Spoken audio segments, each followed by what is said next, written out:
Alors en 2020, 4 Québécois sur 5 possèdent un téléphone intelligent. Le but de notre analyse sera de savoir si les écouteurs sont un outil indispensable pour les consommateurs d'Apple. Afin de pouvoir mener notre étude, nous nous sommes basés en fait sur des observations, donc il n'y a eu aucune interaction. Nous avons utilisé une méthode d'échantillonnage qui impliquait le hasard. Également, nous avons fixé un niveau de confiance de 95% et une précision de 10% pour pouvoir trouver une taille d'échantillon qui serait adéquate. Enfin, nous avons trouvé en fait une taille d'échantillon qui était de 97 personnes.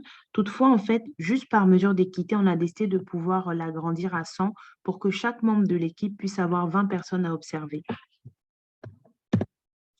Comme je l'ai dit, on s'est basé sur le hasard pour pouvoir effectuer notre analyse. Alors, chaque membre de notre équipe, en fait, était assigné dans une station de métro. Donc, Adam était à la station Université de Montréal sur la ligne bleue, Adem à la station Jean-Drapeau sur la ligne jaune, Ange était à la station Pile sur la ligne verte, Malik à la station Montmorency sur la ligne orange, et enfin, Mathieu était à la station Rosemère sur la rive sud de Laval. Alors, plus précisément, ce qui s'est passé, c'est que chaque membre de l'équipe était assis. Nous effectuons des observations et en fonction de notre champ de vision, nous avons tout simplement sélectionné 20 personnes qui possédaient des iPhones. Et parmi ces 20 personnes, en fait, on a tout simplement rempli un tableau Excel qu'on avait effectué au préalable avant les observations. Dans ce tableau Excel, on a d'abord inscrit si la personne possédait ou non des écouteurs, également la marque des écouteurs. On y a mis le sexe du sujet, donc le sexe de la personne, et enfin le temps de la journée. Notons que le lieu était défini bien avant que nous puissions effectuer les observations, donc on savait déjà que chaque membre de l'équipe allait aller vers une station de métro. Toutefois, le temps n'était pas défini, donc chaque membre de l'équipe a effectué son observation au moment où il le désirait. Alors, au terme de nos observations, on s'est rendu compte que 53% des personnes que nous avions observées possédaient en fait des écouteurs Apple avec leur iPhone. On a donc décidé de présenter deux hypothèses statistiques. La première était que la majorité des utilisateurs d'iPhone ne possédaient pas d'écouteurs Apple. Et la seconde, c'était que la majorité des utilisateurs d'iPhone possédaient des écouteurs Apple. Alors, on s'est bien rendu compte que toutes nos conditions étaient respectées, donc on a continué notre test.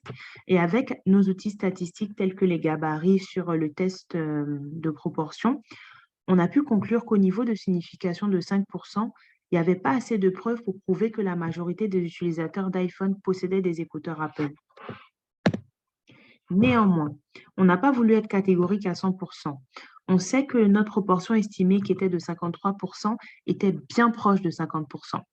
Donc, bien vrai qu'il ne fallait pas recommander à Apple de fournir des écouteurs avec les iPhones, on s'est dit en fait que si on avait fixé la taille de notre échantillon un peu plus grande, on aurait pu recommander à Apple de fournir des écouteurs avec les iPhones. Pour pouvoir, après avoir mené en fait toutes nos observations, nous avons décidé de réaliser des graphiques. Alors, le premier nous montrait la proportion des marques d'écouteurs selon les sujets. Donc, comme dit tout à l'heure, on s'est rendu compte que 53% de nos observations possédaient des écouteurs Apple.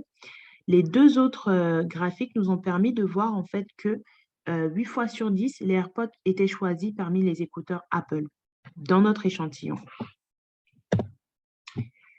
Alors, au terme de notre étude, nous sommes rendus compte qu'il y avait certains biais et certaines limites qu'il fallait minimiser. Le premier était le moment de la journée. On s'est dit que peut-être, selon le moment de la journée, les gens étaient peut-être plus enclins à utiliser leur écouteur ou pas. Également, notons en fait que pour le premier biais, on n'a pas pu le minimiser en fait dans la mesure où on n'avait aucun contrôle sur celui-ci. Le second était l'incertitude par rapport à la marque de téléphone. Donc, on ne savait pas s'il s'agissait précisément d'un iPhone lorsqu'on effectuait nos observations. Donc, pour pouvoir minimiser ce biais de mesure, ce qu'on a fait, c'est qu'on essayait de se rapprocher au maximum de nos sujets pour pouvoir être sûr en fait qu'il s'agissait bel et bien d'un iPhone.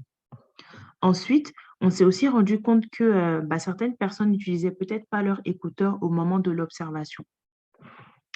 Donc, notre analyse ne nous a pas permis en fait d'avoir une conclusion qui est totalement fiable.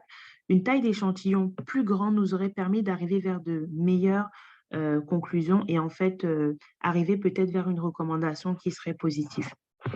Merci beaucoup pour votre écoute.